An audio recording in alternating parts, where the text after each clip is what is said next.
नमस्कार प्यारे विद्यार्थियों, सभी का इस विशेष सीरीज में स्वागत है। बच्चों, इस सीरीज के थ्रू हम ये कोशिश करेंगे कि केमिस्ट्री में हम कुछ टर्म्स का इस्तेमाल करते हैं, यूज करते हैं और उनसे कभी कभी न्यूमेरिकल भी करते हैं, लेकिन शायद कहीं ना कहीं वो टर्म्स हमको उतना क्लियर नहीं होती या फिर किसी और टर्म्स के साथ उसका थोड़ा सा कंफ्यूजन रहता है। तो कोशिश यही रहेगी कि ऐसे टर्म्स जिनका नाम तो हमने सुना है लेकिन उनका शायद उतना प्रॉपर मतलब नहीं मालूम, तो उसको दूर करने की कोशिश करें, इस कंफ्यूजन को दूर करने की कोशिश करें। तो उम्मीद है इस छोटे से सेशन के बाद आपका यह जो क्वेश्चन मार्क है वह समाप्त हो जाएगा। तो देखिए, आज का हमारा जो नाम सुना हुआ टॉपिक है वो है एंथैल्पी। एंथैल्पी को हम सब ने सुना है, जाना है, थर्मोडायनेमिक्स में भरपूर यूज किया है, लेकिन हम अक्सर एंथैल्पी और हीट को लेकर कंफ्यूजन के अंदर होते हैं। अक्सर हमने देखा है कि बच्चों को ये कंफ्यूजन होता है कि सर हीट क्या है, एंथैल्पी क्या है, वर्क क्या है और इंटरनल एनर्जी क्या है। ये चारों जो है ना वह अक्सर कंफ्यूजन की स्थिति में रहते हैं और इन पर कभी कभी न्यूमेरिकल भी होता है और चारों को अलग अलग भी पूछा जाता है। तो देखिए क्या है डिफरेंस, थोड़ा सा ध्यान से समझिएगा, बात क्लियर हो जाएगी। देखिए क्या हमने लिखा है, एनर्जी इन ट्रांजिट जब होती है, यानी कि एनर्जी का ट्रांसफर जब होता है ना, तो वह किस रूप में होता है, या तो क्यू के रूप में या वर्क के रूप में।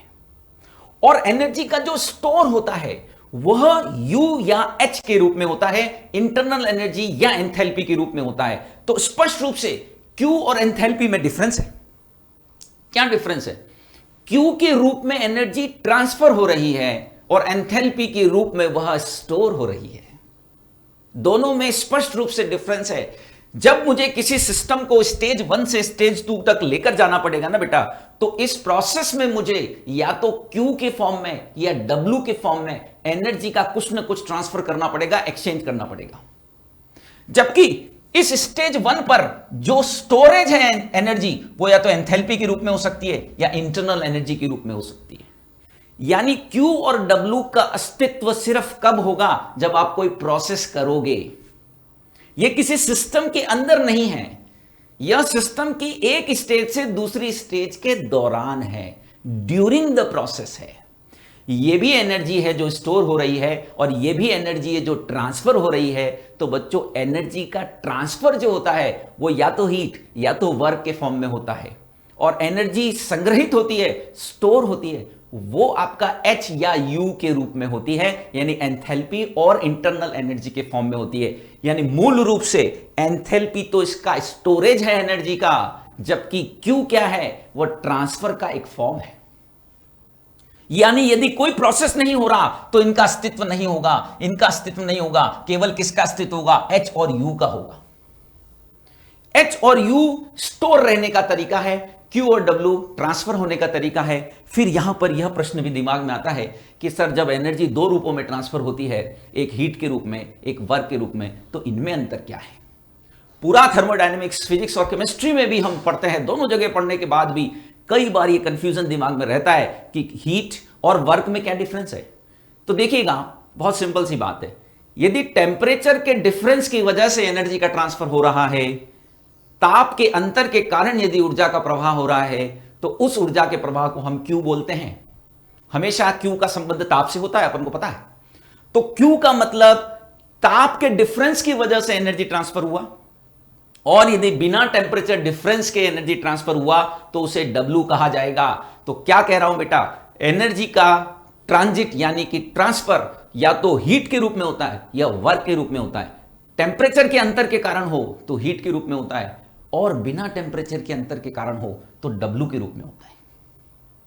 रही बात स्टोर की, तो स्टोर की भी आप दो टाइप देख रहे हैं, एक तरफ एंथैल्पी लिखा है, एक तरफ इंटरनल एनर्जी लिखा है। तो इसमें क्या अंतर है, तो सुन लीजिएगा। यदि पीवी वर्क को शामिल किया गया है तो फिर जो स्टोर है वह आपका एंथैल्पी के रूप में होता है, और नहीं किया गया है तो फिर उसे हम इंटरनल एनर्जी कहते हैं। इसीलिए शायद आपने यह रिलेशन सुना होगा कि H बराबर E प्लस PV। तो क्या कहा मैंने, सुनिएगा ध्यान से। एनर्जी का ट्रांसफर दो तरीकों से होता है, या तो वो हीट के रूप में या तो वो वर्क के रूप में। टेम्परेचर के डिफरेंस के कारण हीट के रूप में, अदर देन टेम्परेचर डिफरेंस के कारण वर्क के रूप में। एनर्जी का स्टोर दो रूपों में होता है, एंथैल्पी के रूप में या इंटरनल एनर्जी के रूप में। एंथैल्पी में आपका मैकेनिकल वर्क यानी पीवी वर्क शामिल होता है, इंटरनल एनर्जी में शामिल नहीं होता। यानी कुल मिलाकर सरल भाषा में कहूं कि ये एक स्टेशन से दूसरे स्टेशन पर आप जा रहे हो तो जो सफर करोगे ना, वो सफर आपका QW है। इस स्टेशन से, इंग्लिश वाला सफर नहीं करना अपन को, इस स्टेशन से इस स्टेशन के बीच में जो मैं सफर कर रहा हूं वो QW है। सफर नहीं करूंगा, प्रोसेस नहीं होगा, तो QW का कोई एग्जिस्टेंस नहीं होगा। आपने कभी ना कभी ऐसा भी सुना होगा, अपन ये नहीं बोलते किसी को कि आप में कितना वर्क है, ऐसा नहीं बोलते हम बोलते हैं आप में कितनी एनर्जी है। क्योंकि वर्क तो किया जाता है, होता नहीं किसी के अंदर, स्टोर नहीं होता। या फिर मैं ऐसा नहीं कहता कि भैया कितनी एनर्जी की। कभी आपने सुना है किसी को ऐसा बोलते हुए कि आज आपने कितनी एनर्जी की? नहीं, हम बोलते हैं आज आपने कितना वर्क किया। क्योंकि वर्क प्रोसेस को दिखाता है, वर्क सफर को दिखाता है, ट्रांसफर को दिखाता है। वर्क किया जा सकता है। एनर्जी तो स्टोर के फॉर्म में होती है, इंटरनल एनर्जी स्टोर है, और W एक तरीका है जिससे एनर्जी को क्या किया जाता है, ट्रांसफर किया जाता है।